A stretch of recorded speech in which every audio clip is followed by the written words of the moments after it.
ස්වාමීන් වහන්සේ අවංකව ධර්මයේ හැසිරෙන කෙනාට ධර්මාවබෝධය සිදුවන බව බුදුරජාණන් වහන්සේ දේශනා කොට තිබෙනවා නේද ස්වාමීන් වහන්සේ? බුදුරජාණන් වහන්සේ ධර්මයේ ගුණයන් ගැන දේශනා කරනකොට පච්චත්තං වේතිතබ්බෝ කියලා කියනෝනේ. විඤ්ඤෝ හීති කියලා. ඒ පච්චත්තං වේතිතබ්බෝ විඤ්ඤෝ හීති කියන්නේ මොකක්ද? තමා අවංකන. තමා හෘද සාක්ෂියට එකගන. තමා බුදුරජාණන් වහන්සේට ධර්ම රත්නයට සංඝ රත්නයට කීකරුණා. තමා නූගත් කෙනෙක් වේවා. තමා උගත් කෙනෙක් වේවා. තමා ළමා වයසේ කෙනෙක් වේවා. තරුණ වයසේ කෙනෙක් වේවාත් වැඩිහිටි කෙනෙක් වේවා. තමා දුප්පත් වේවාත් පොහොසත් වේවා. කුලවත් වේවාත් කුලහීන වේවා. තමන් අවංකනං තෙරුවන්ට අවංකනං තමන්ට මේ ධර්මාබෝධය උරුමයි කියලා බුදුරජාණන් වහන්සේ දේශනා කරනවා. එනම් වයස ජාතිය කුලේ ආගම ධනවත්භාවය පිළිබඳ ප්‍රශ්නයක් මෙතන නැහැ. ප්‍රශ්නේ තියෙන්නේ තෙරුවන් උදෙසා සකස් කරගන්නා වූ අවංකභාවයමයි. බුදුරජාණන් වහන්සේ රවටලා කවදාක්වත් අපිට සැනසෙල්ලක් ලබන්න බැහැ. ධර්මයේ රවටලා කවදාක්වත් අපිට සැනසෙල්ලක් ලබන්න බැහැ. අර අතීත සංඝ රත්නයේ ගුණයන් රවට්ටලා නෝනා අපිට කවදාක්වත් සැනසෙල්ලක් ලබන්න බැහැ. ඒ නිසාමයි අද අධිගමයන් සමාජයෙන් ඈතින් ඈතට ගලාගෙන යන්නේ. අපි ලෞතුරා බුදුරජාණන් වහන්සේට අවංක නොවෙනවා නම්, ධර්ම රත්නයට අවංක නොවෙනවා නම්, සංඝ රත්නයට අවංක නොවෙනවා නම් නෝනා කවදාක්වත් අපිට යහපතක් සිද්ධ වෙන්නේ නැහැ. එනිසා බුදුරජාණන් වහන්සේ පැවිද්දන් හැටියට අපෙන් යම් ප්‍රතිපදාවක් බලාපොරොත්තු වුණා නම්, ගිහි සමාජයේ ගිහි පින්වතුල්ලා උපාසක උපාසිකා පින්වතුල්ලා හැටියට බුදුරජාණන් වහන්සේ ඔබලාගෙන් යම් ප්‍රතිපදාවක් බලාපොරොත්තු වුණා නම් නෝනා අපි ඒ ප්‍රතිපදාව තුල අවංක නැති තාක්කල් අපි බුදුරජාණන් වහන්සේට වංචා කළ කෙනෙක් බවට පත් වෙනවා. ධර්ම රත්නයට වංචා කළ කෙනෙක් බවට පත් වෙනවා. සංඝ රත්නයට වංචා කළ කෙනෙක් බවට පත් වෙනවා.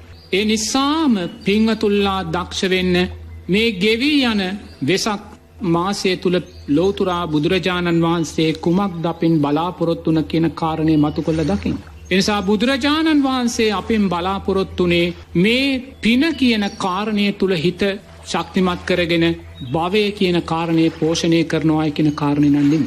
එතනත් තැනක් තමයි ධර්මයේ.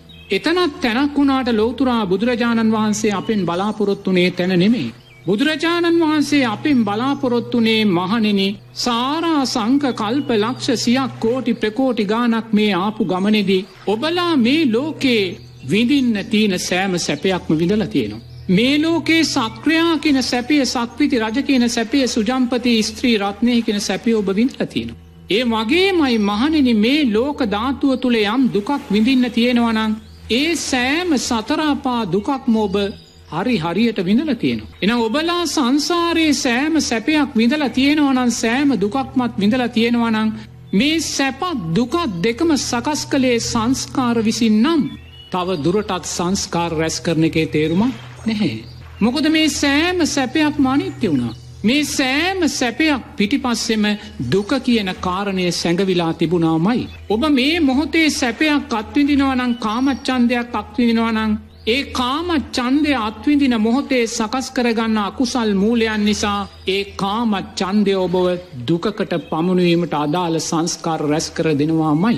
ස්වාමීන් වහන්සේ, කාම ඡන්දයන් විඳීම තුල රැස්වන්නේ අකුසලය නම් නැවත නැවත නිරන්තරයෙන් අපට උරුම වන දේ කුමක්ද ස්වාමීන් වහන්සේ?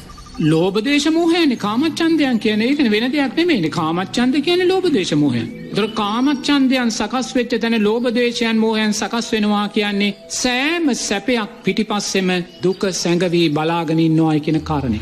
මේ මොහොතේ සතර අපායේ දුක් විඳින සෑම සත්වයක්ම සතර අපායට වැටුනේ මේ දැන් ඔබලා විඳිනවා වගේ කාමච්ඡන්දයන්ගේ ඵලයන් නිසාමයි.